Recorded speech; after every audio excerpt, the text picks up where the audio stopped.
जल रहा है, मिडिल ईस्ट में आग फैल चुकी है। ईरान ने पहले ही कहा था कि अगर सुप्रीम लीडर को हाथ लगाया पूरा मिडिल ईस्ट जल उठेगा। जल रहा है अब। दोस्तों बताना चाहूंगा, अमेज़न क्लाउड, जो थोड़े समझदार पढ़े लिखे लोग हैं जो मोबाइल इस्तेमाल करते हैं उनको पता होगा, जैसे ड्रॉप बॉक्स होता है, ऑनलाइन क्लाउड होता है, आई क्लाउड आपका, इस तरह से अमेज़न का क्लाउड है। अमेज़न क्लाउड को मिडिल ईस्ट में ईरान ने निशाना बनाया। अमेज़न क्लाउड ने कहा है कि हमारे अमेज़न क्लाउड को बहरैन और यूएई में बड़ा नुकसान पहुंचा है, जिसकी वजह से हमारी सर्विसेज बंद हुई हैं। अमेरिका के हालात पलट चुके हैं।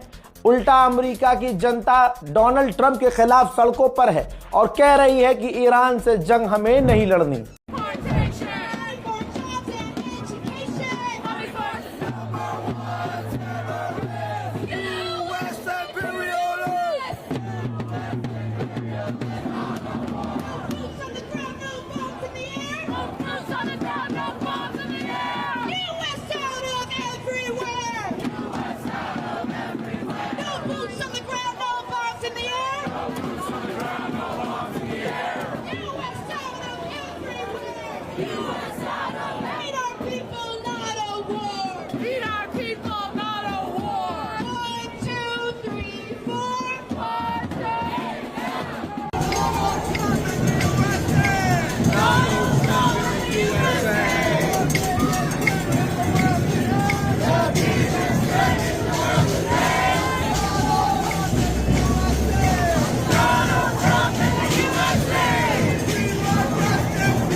ईरान से जंग पूरी दुनिया को भारी पड़ रही है भैया। यूरोप के गैस के दाम 30% बढ़ चुके हैं, लेकिन चाइना की सुन लीजिए, चाइना ईरान पर प्रेशर बना रहा है कि स्ट्रेट ऑफ हॉर्मूज को बंद मत कीजिए। क्यों?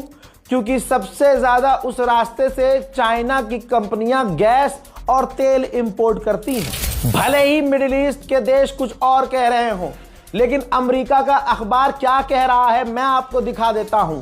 द वॉल स्ट्रीट जर्नल ने कहा कि अमेरिका के एलाइज, अमेरिका के साथी मिडिल ईस्ट में जल रहे हैं और वक्त से लड़ रहे हैं। उनको और इंटरसेप्टर्स की जरूरत है ईरान को काउंटर अटैक करने के लिए, ईरान के हमलों को रोकने के लिए। हालात मिडिल ईस्ट के देखकर अमेरिका पर भी कई तरह के सवाल उठ रहे थे।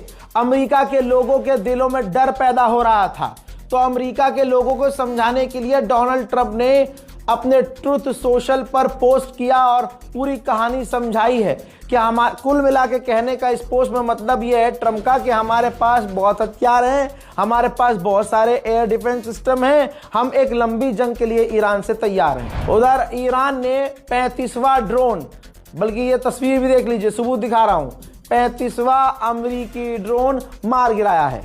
कुवैत में अमेरिका का टेम्परेरी कमांड सेंटर था जहां अमेरिका की फौज मौजूद थी। बिफोर आफ्टर की ये सैटेलाइट इमेज है ताकि अमेरिका झुटला ना सके, और गोदी मीडिया रजागराफी को तो खैर झुटला ही नहीं सकता, लेकिन कोई झुटला ना सके।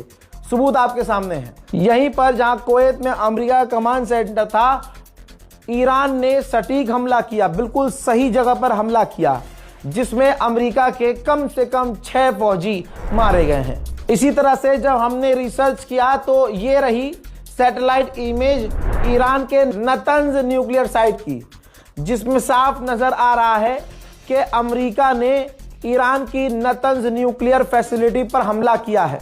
डराने वाली बात यह है कि IAEA ने कहा है कि नतंज पर जो हमला हुआ है, यहां से न्यूक्लियर रिएक्टर लीक हो सकता है, केमिकल लीक हो सकता है, जांच की जरूरत। दोस्तों, CNN के पत्रकार ने खुद बोल दिया है, भले ही ये वीडियो बाद में हटा दिया गया होगा, CNN की पत्रकार ने बताया कि इराक में इरबिल के इलाके में अमेरिका का जो मिलिट्री बेस है, ईरान की 70 मिसाइलें और ड्रोन हिट हुई हैं।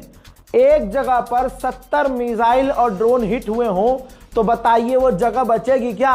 इराक में अमेरिका का मिलिट्री बेस पूरी तरह से तबाह हो चुका है। हालात क्या है अमेरिका के, बस इतना सा समझने की कोशिश कीजिए कि अमेरिका का विदेश मंत्री जनता के सामने आया, लाइव टीवी पर आया और अमेरिकियों से कहा, तमाम अमेरिकियों से, कि जितने भी अमेरिकी लोग मिडिल ईस्ट में हैं, मिडिल ईस्ट से निकल जाएं। फिलहाल के इस अपडेट में इतना ही। लौट रहा हूं और भी बड़ी जानकारियों के साथ, तब तक के लिए जय हिंद।